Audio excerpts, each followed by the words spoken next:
sei se chegou a mesma mensagem para vocês, que seria basicamente ilegal o não consentimento de vocês na gravação. Então, espero que todos façam esse consentimento, né? Para a gente continuar. Lei de proteção de dados, né? É isso mesmo. Então, deixa eu ver. Tá dando para ver direitinho? Tá, né? Ok, Rafa. Joia. Então, a ideia aqui seria esse trabalho, esse texto que eu estava, que está mais ou menos assim, uns 90% produzido com a Mavu, que a gente estava montando uma espécie de ensaio sobre as subjetividades, né? E aí eu vou tratar de alguns tópicos desse texto, ensaio. Né, e fiquem, por favor, à vontade para a gente conversar no meio, né, dessa espécie de apresentação, porque vários elementos aqui estão, né, em construção, né? Então, há ensaios sobre as subjetividades tóxicas. Esse tóxico aqui, só para fazer um apontamento, eu estou fugindo da ideia do tóxico, de um relacionamento tóxico, né? Eu acho que essa palavra ficou bem vulgarizada, no sentido de ser utilizada para tudo, né? Faz pouco tempo que eu não respondi uma mensagem, e aí eu vi assim abaixo, né, no WhatsApp, você não responde minha mensagem, você é tóxico. Então, tóxico virou basicamente tudo, para qualquer tipo de relacionamento, para uma mensagem não respondida, mas essa toxicidade já está usada muito nessa questão do íntimo, etc. E aqui eu vou tentar afastar um pouquinho disso por dois motivos.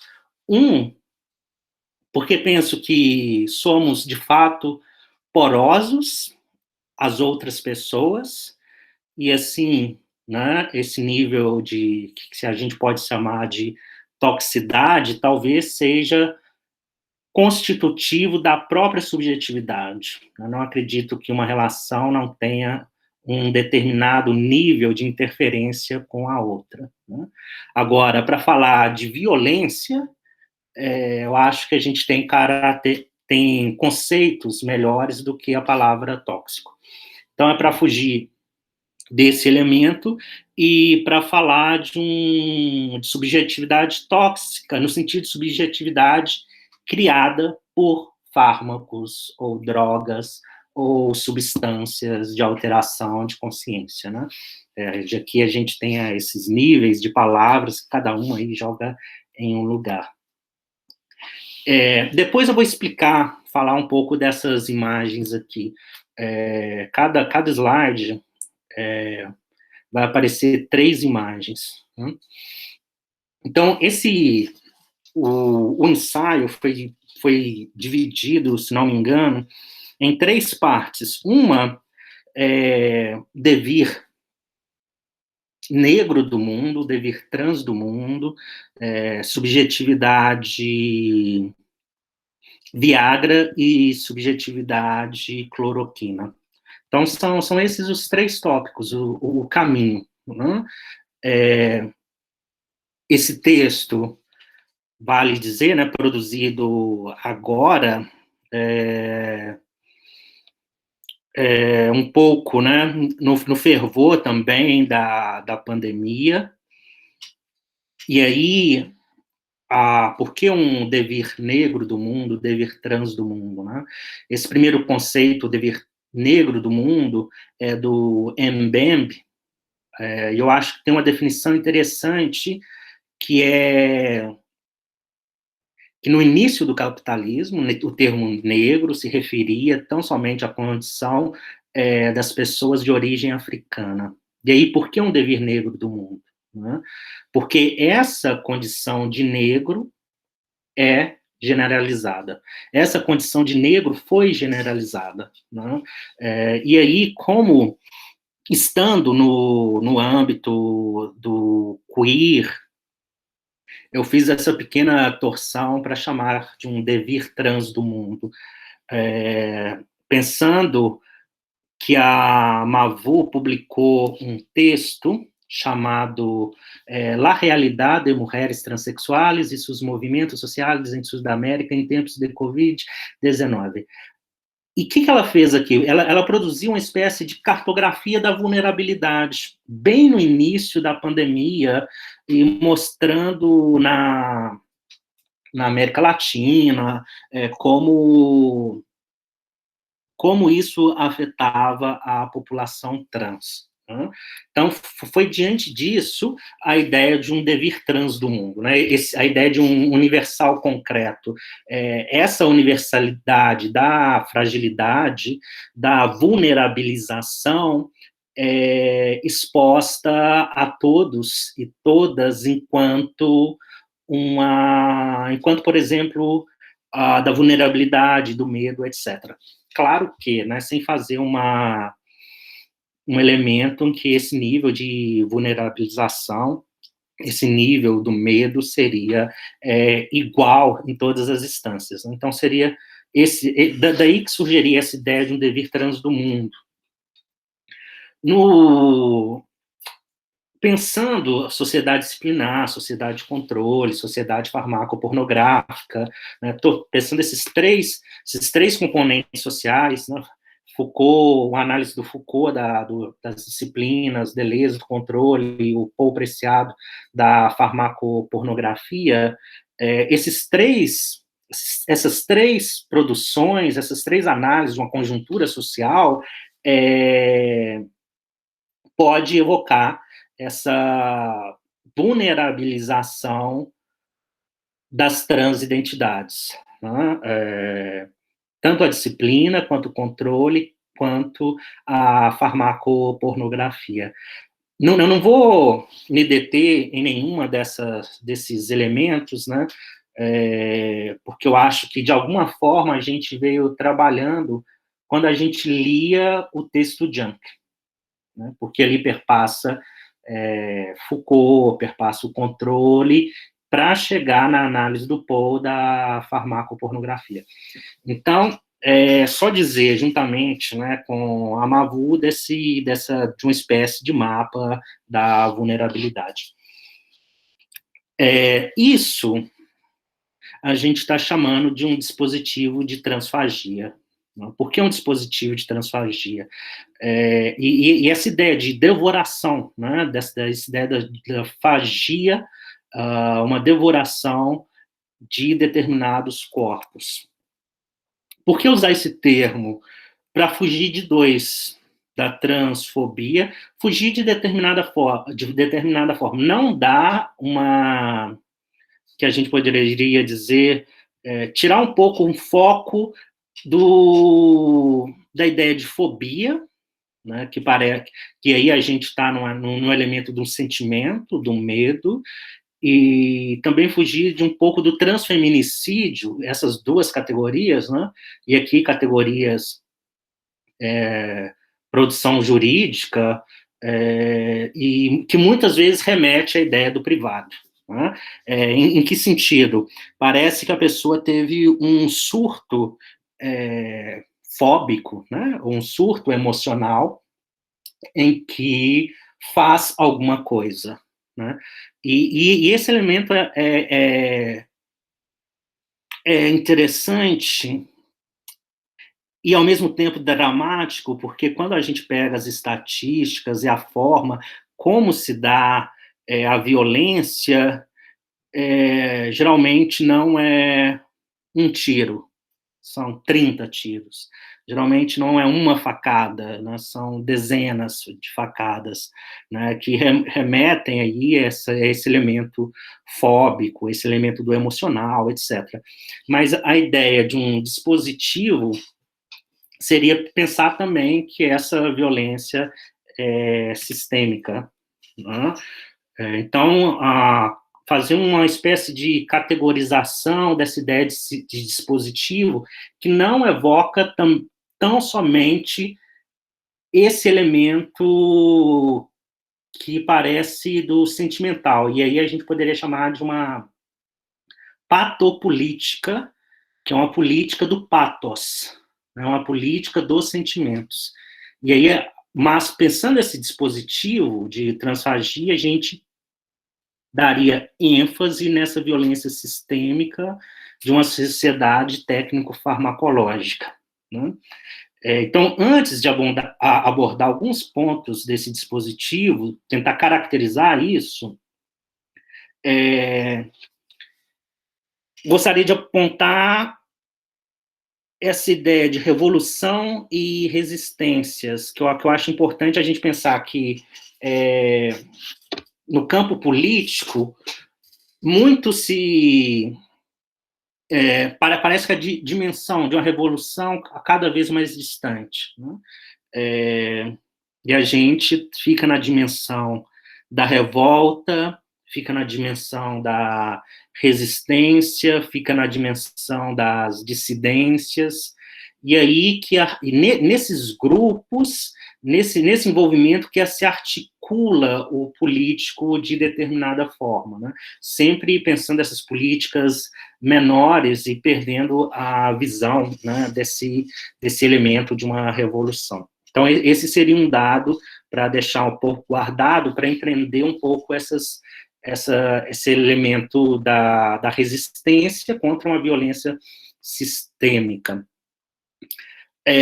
Tentei trazer 2 pontos aqui. Big Pharma, Big Tech, que comporia assim, essa ideia de uma tecnofarmacologia, né, de uma sociedade tecnofármica. O Big Pharma, novamente, a gente pode conversar para pensar alguns elementos disso, né, do que seria esse Big Pharma e como afeta especificamente, né, e como afeta as transidentidades.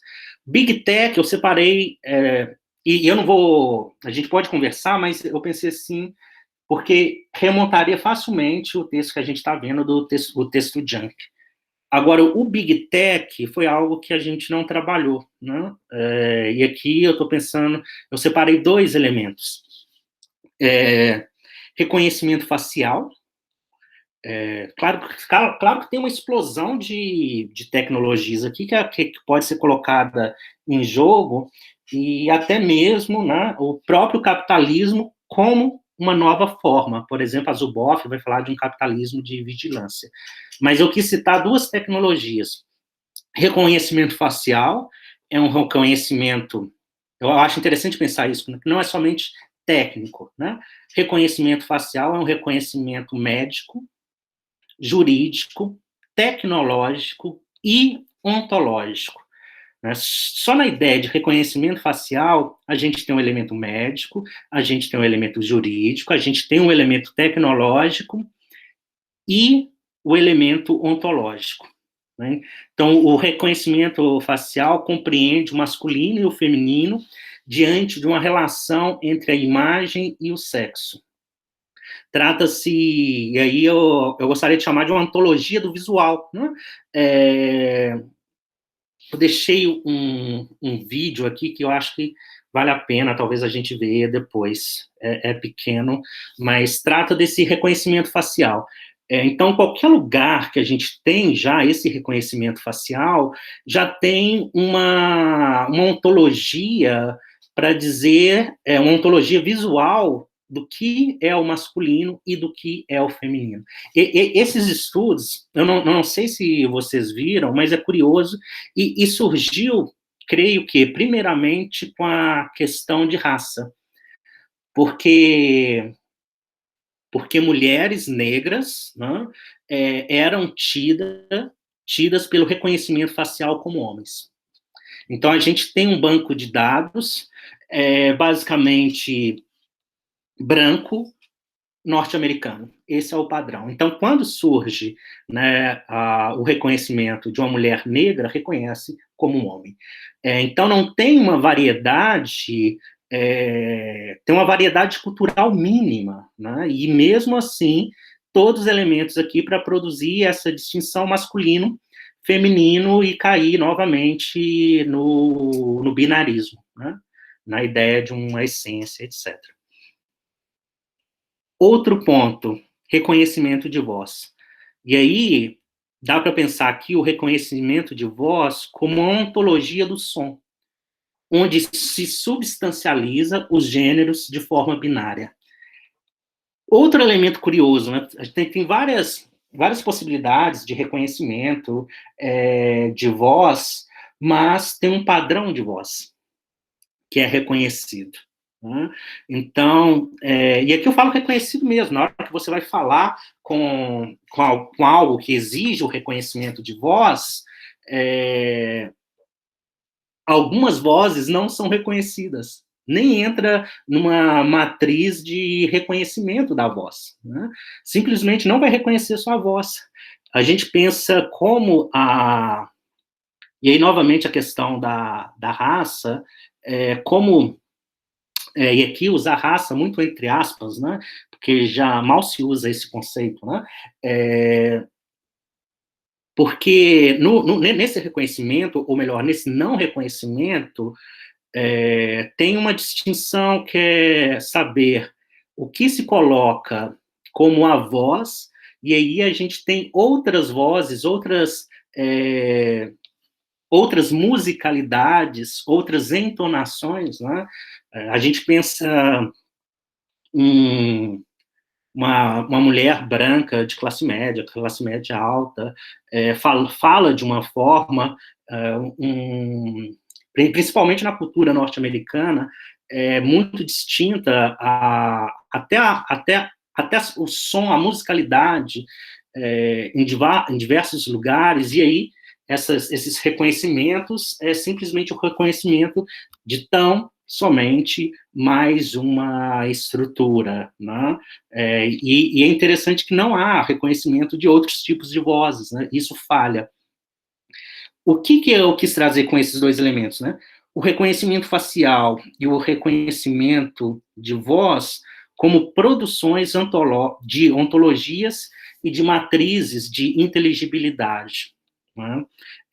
Esses são exemplos. Eu peguei dois exemplos que a gente que está lendo essa questão do queer já sabe, já perpassou isso no ambiente teórico, que é a produção dos binarismos. E isso reflete na produção de alta tecnologia, do Big Tech, do Big Pharma, de ter produções que fazem essa ontologia visual, a ontologia do som, criando novamente os binarismos. Né? Então, esse seria, pensando o Big Tech. Um outro ponto, né, essa Big Pharma, Big Tech e cronoheteronormatividade. Crono aqui, a gente sabe, né, que remete ao tempo, um tempo heteronormativo. Tem todo um campo de estudos do pensamento queer que pensa as temporalidades, mas aqui, para pensar uma crononormatividade, uma normatização do próprio tempo, eu quis colocar também o cromo-heteronormatividade. Em que sentido?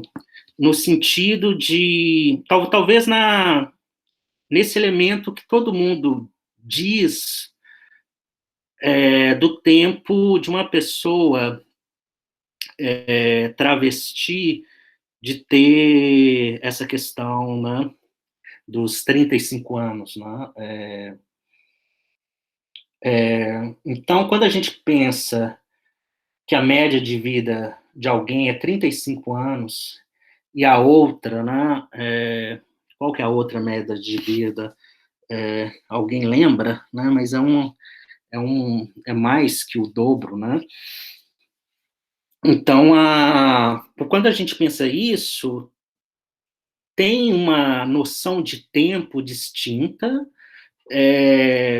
tem uma compreensão da temporalidade de forma diferente. E talvez as ações sejam também, as ações, a produção seja distinta.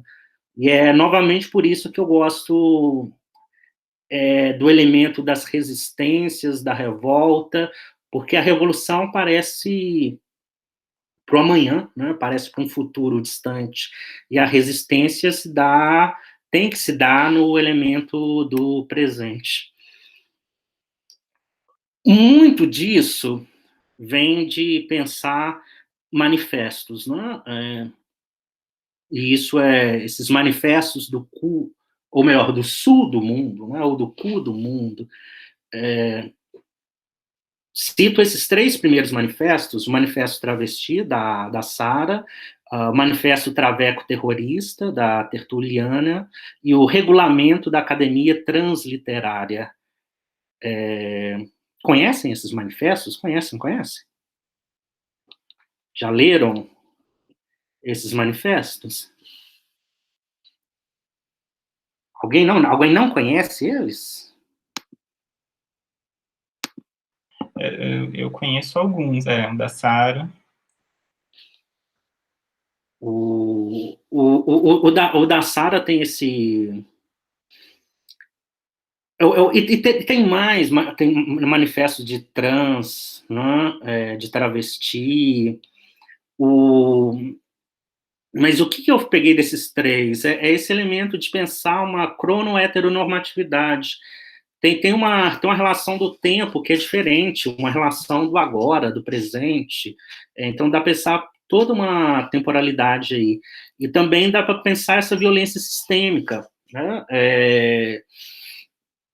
E as resistências, esses 3 pontos aqui que a gente colocou de um dispositivo de transfagia. E isso pensando tão somente as transidentidades. E aí são vários os manifestos, né? Eu coloquei aqui somente 3. Eu tenho outros que a gente está montando uma espécie, fazendo um arquivo que eu acho interessante. Outros manifestos, Manifesto Gorda Queer, Manifesto Teológico Queer, Manifesto Intersexo, Manifesto Queer Caboclo, todos esses dão uma composição aqui no que a gente pode pensar nessas violências, né? Mas citei esses 3 primeiros por serem manifestos travestis, né?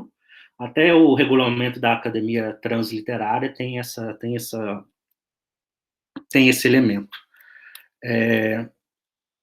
Então, num primeiro momento seria isso, né? Pensar esse devir trans do mundo, pensar que há um dispositivo de transfagia que aborda esse elemento, né, dessa violência quase do emocional, essa explosão de violência, mas também não é tão somente isso, né? Tem essa característica aí sistêmica, estrutural, etc., que perpassa, que reflete, né, no Big Pharma, Big Data, no Big Tech, né, e até mesmo na própria concepção de uma temporalidade. E isso a gente pode ver o lugar que escolhi para fazer essas análises é pensar os manifestos, né? Para entrar aqui nos 2 últimos tópicos, né, sujeito Viagra e sujeito cloroquina. Por que isso, né? Para pensar essas subjetividades tóxicas, é a ideia de pensar o núcleo do bolsonarismo. Então, a farmacomasculinidade, o valor farmacológico, ou melhor, o valor farmacopolítico das masculinidades, e aí a gente coloca, fazendo uma brincadeira, né, a gente faz uma espécie de viagrologia para pensar esse sujeito, pensar performatividade de Jair Bolsonaro, que aqui fala que é o sujeito imbrochável, né, na política. E por que ele fala isso? Ele faz uma performance, né? Uma performance da masculinidade para ter uma identificação política. Né? Então, não é o primeiro a trabalhar a masculinidade como um valor, como uma moeda política para agregar, né? Agora, quando ele saiu, por exemplo, de moto, né, ele estava nesse elemento também de produzir esse masculino. Que mais? Quando ele se vinculou, por exemplo, ao Johnny Bravo, né, não é isso? Novamente, o masculino ali, para quem gosta de quadrinhos, né, fazer a análise de Johnny, se colocar como Johnny Bravo. Então, sempre performando essa ideia de um sujeito, né, um sujeito imbrochável, logo, né, E por que eu estou falando disso? Né? Porque é uma performatividade. Tem um livro, Tormenta, eu esqueci quem é a autora desse livro, mas chama Tormenta. E aí a autora fala do uso que o Bolsonaro faz de Cialis, que é um remédio para ereção. Né? Eu vou tentar colocar só um pouquinho dessa fala dele, não sei se todo mundo chegou a ver, só o início dela, né? Vamos ver se funciona. E os desafios aparecem. Problemas todos nós temos. Mas eu costumo dizer com todo respeito, na política eu sou imbrochável.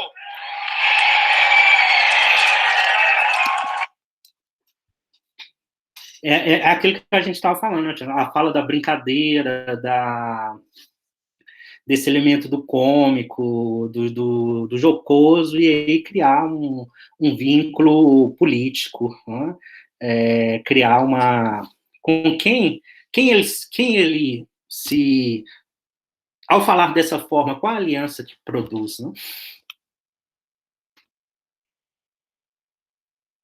Então, esse foi uma caracterização básica dessa ideia de um sujeito Viagra, né? E aqui, o Viagra é entendido como uma produção de uma farmomasculinidade. Claro que, né, Viagra não necessariamente tem que ser algo negativo, né?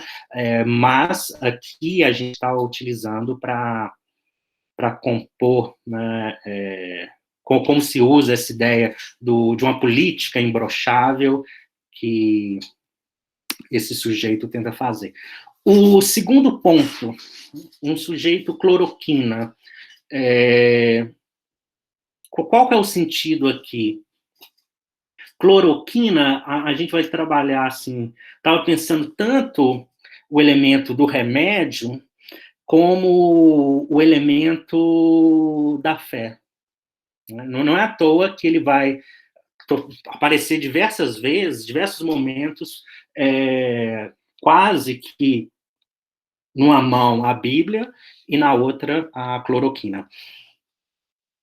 E o sujeito, né, quando a gente pensa aí no sujeito empresário de si, que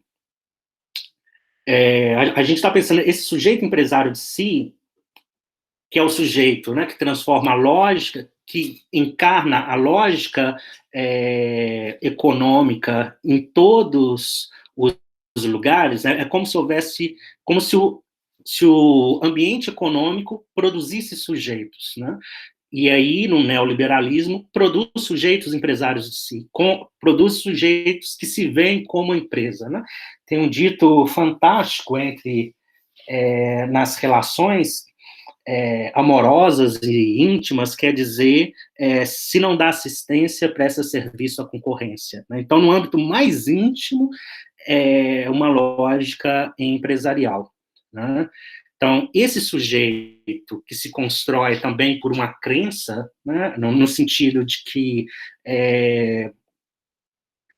pensa que vai conseguir uma ascensão social, vai conseguir por si mesmo, vai conseguir por uma espécie de individualismo, vai conseguir sendo uma mônada, né, vinculado, esse sujeito é vinculado a uma teologia da prosperidade.